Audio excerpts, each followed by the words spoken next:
What's going on, guys? So my Cadillac CTS, which I've owned for about a year and a half, it's time to do my first oil change on it. Up until now, I've had freebies from the dealership that I got when I purchased the car. I'm trying to do my own now, and I'm running into a little bit of a problem. Let me show you. So first things first, there are, as near as I can tell, 4 lift points on this vehicle, and they want you, at least in the front, to use a pinch weld adapter, which I have. But what I'm running into is my floor jack alone by itself barely fits under the car. If I put this adapter on top of it, there's not enough room to slide it underneath the vehicle. So ordinarily with these magnetic adapters, you can put them in place and they'll just stay there and you can slide the jack into position.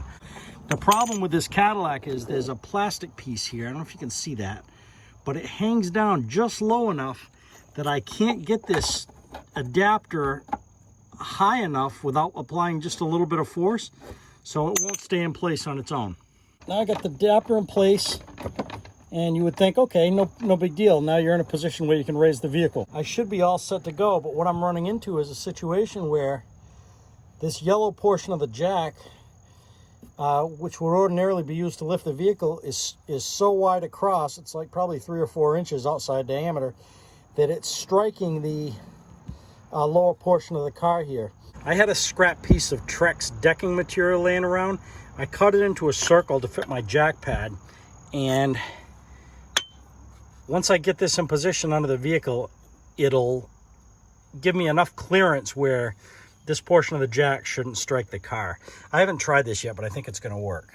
Just keep in mind, this isn't a how-to, it's a how I do video, so take that with a grain of salt, but we're going to go ahead and lift this thing and see if it works. As you can tell from the side view, the jack's not contacting anymore.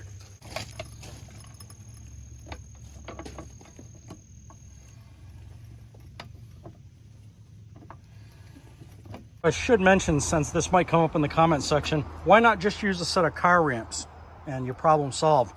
The issue with doing that is the car is so low that the front bumper and the lower valance actually contacts the ramps prior to the tire making contact.